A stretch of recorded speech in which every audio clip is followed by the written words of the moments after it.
दोस्तों, हमारे साथ है अभिनव सिंह भदौरिया, जो कि द प्राइम क्लास के छात्र रहे हैं और अभी हाल में इनका सिलेक्शन सैनिक स्कूल रीवा में हुआ है।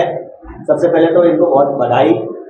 और आइए जानते हैं अभिनव से। तो अभिनव, दर्शकों को थोड़ा अपने बारे में बताइए। मेरा नाम अभिनव सिंह भदौरिया है। मैं द प्राइम क्लासेस से पढ़ा हूँ। मैं हाफ डे में आता था, सुबह शाम को 4 बजे से 7 बजे तक। और मैंने पेपर दिया था सैनिक स्कूल का, जिसमें मेरा सिलेक्शन हुआ है सैनिक स्कूल रीवा में। और मेरे को 22 तारीख को वहाँ पे जाना है एडमिशन के लिए। बहुत अच्छा लगा, क्योंकि ज़्यादातर जो बच्चे होते हैं वो 6 घंटे पढ़ते हैं या 8 घंटे पढ़ते हैं, पर आप स्कूल को भी मैनेज करके चल रहे थे और कोचिंग में भी आ रहे थे।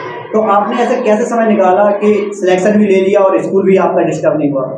मैं तो सिर्फ उतना ही पढ़ता था, घर में जाके सिर्फ रात को 1 घंटे रिवीजन करता था और बस ऐसे ही मेरा सिलेक्शन हो गया। जो क्वेश्चन मेरे को आए मैंने कर दिए पेपर में।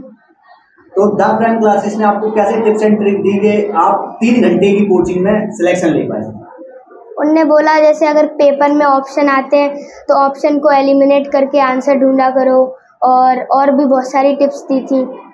मतलब कहीं ना कहीं टिप्स का फायदा उठाया फिर आपने। तो कौन सा सब्जेक्ट सबसे ज़्यादा आपको परेशान करता था पढ़ते समय? जीके। तो उसको कैसे टैकल किया आपने? वो जीके में मेरे कम मार्क्स आए थे, उसमें सैनिक स्कूल वो पेपर में। तो टैकल कैसे किया उसको, मतलब कैसे आपने उसको अच्छा किया जिससे कि आपका सिलेक्शन हो पाया? तुक्का मार रहे थे जीके में।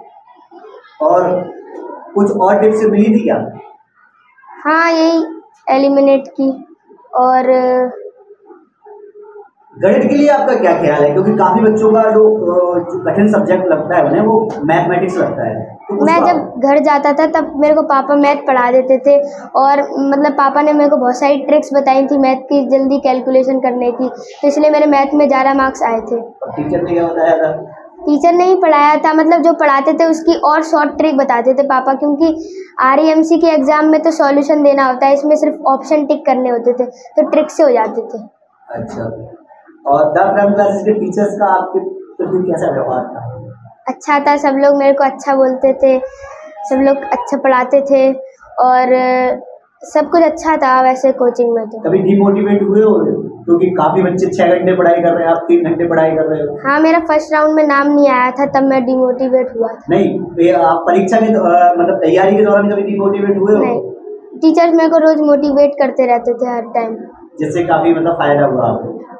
अच्छा, यहाँ पर हम लोग जैसे नोट्स प्रोवाइड करते हैं, तो उसका क्या योगदान मानते हो आप अपने परीक्षा सफलता में? मतलब मैं नोट्स को याद कर लेता था जो भी मिलता था मेरे को। और जो नोट्स हैं वो क्या पर्याप्त हैं परीक्षा के लिए? हाँ। मतलब नोट्स में से सब कुछ आ जाता है? हाँ, जीके में बहुत कुछ मिलता था। ज़्यादातर बच्चे याद भी नहीं कर पाते थे और मैंने कर लिया था, पर कुछ चीज़ें नहीं हो पाई थी, तो उतना कुछ नहीं आया था। थोड़ा बहुत तो सबके साथ चलता रहता है। पर आपका सिलेक्शन हुआ तो नोट्स की कैसी भूमिका है, मतलब अहम भूमिका है कि नहीं मानते आप ऐसा? अच्छा है नोट्स देना, और नोट्स से पढ़ना अच्छा है। अच्छा, कोई बच्चा जैसे अभी तैयारी शुरू कर रहा है तो उसको आप क्या टिप्स देना चाहेंगे? कि सबसे पहले अगर बिगनर है तो अगर जैसे कोई टीचर मैथ पढ़ाता है तो सबसे पहले जो वो क्वेश्चन कराता है उसको नोट करना होता है। तो ऐसे करना चाहिए कि वो सर ने क्वेश्चन कराया तो सबसे पहले उस क्वेश्चन को समझो। ऐसे नहीं, कुछ बच्चे ऐसे होते हैं जो कि वो देखते हैं और लिखते जाते, देखते लिखते जाते, पर हमें ऐसे नहीं करना है। सर सबसे पहले समझाएंगे, उसे समझना है, उसके बाद क्वेश्चन लिख के खुद से ट्राई करना है। अगर नहीं समझ में आया तो थोड़ा देखो, ऐसे तब तक करना है जब तक पूरा क्वेश्चन आप बिना देखे ना कर लिया है। इससे ये टिप्स मेरे पापा ने दी थी, सर ने दी थी, तो इससे मैंने कर लिया था। और अभी कैसा क्या, मतलब जब आपको लगा कि रिजल्ट आया होगा और ये नोट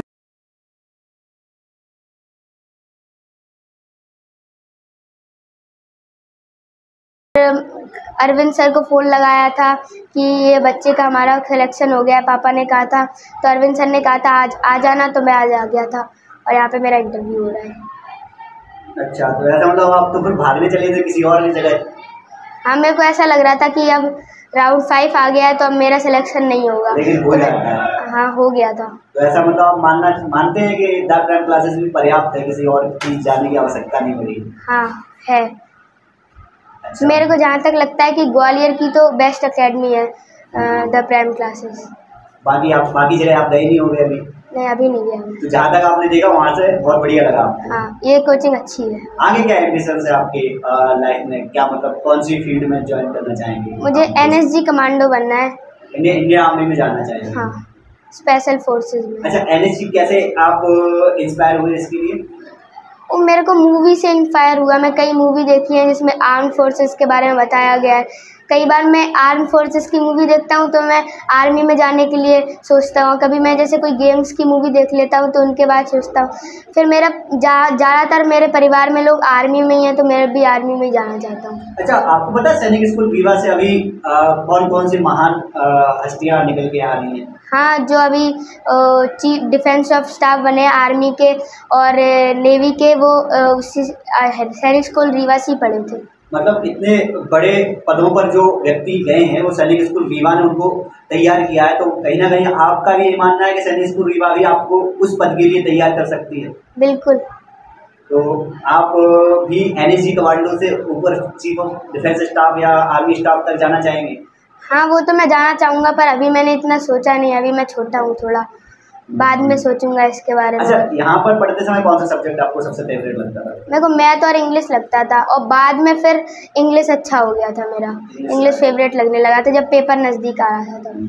पेपर कैसा आया था इस बार?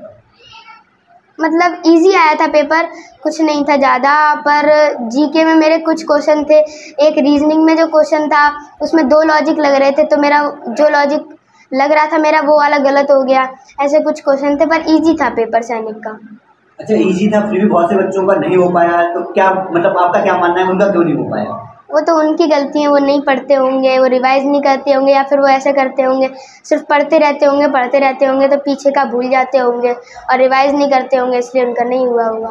तो मतलब कहीं ना कहीं केवल पढ़ना इम्पोर्टेंट नहीं, उसके साथ रिवीजन भी करना इम्पोर्टेंट होता है। हाँ, ऐसा भी मेरे सर कहते थे कि पढ़ो कम पढ़ो पर रिवाइज ज़्यादा करो, और अगर पढ़ते ही रहोगे तो फिर पीछे का भूल जाओगे, उससे तुम्हारा सिलेक्शन भी रुक सकता है कहीं जाके। तो आपने अपनी सर की बात मानी और आपका सिलेक्शन नहीं रुका? हो गया। मतलब रुका नहीं ना सर की बात मानने से?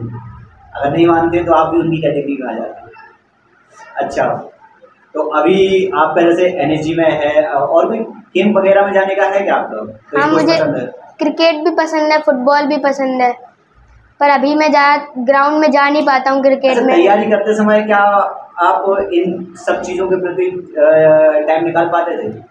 घर जाके मैं मुश्किल से आधा घंटा बस खेलता था, उसके बाद फिर मेरे पापा कहते थे चलो पढ़ने बैठ जाओ, तो मैं 1 घंटा पूरा रिवीजन करता था, जो भी आज कोचिंग में पढ़ाया है उस दिन पढ़ाया है। चलिए, अंत में आप क्या कहना चाहेंगे? हमारा मतलब समापन की ओर जा रहा है, तो अंत में क्या कहना चाहेंगे द प्राइम क्लासेस के बारे में, उनके पूरे स्टाफ के बारे में? मैं कहना चाहता हूँ कि द प्राइम क्लासेस बहुत ही अच्छी अकेडमी है। अगर आप लोग इस अकेडमी में आएंगे तो 99% चांस है कि आप इससे सेलेक्ट होके जा सकते हैं। यहाँ से बहुत बच्चे सेलेक्ट हुए हैं, उनमें से एक मैं भी हूँ। अंत में मैं यही कहना चाहूँगा। बहुत अच्छा लगा अभिनव आपसे मिलके, और हम आपको जो इसकी कामना करते हैं। धन्यवाद। Thank you.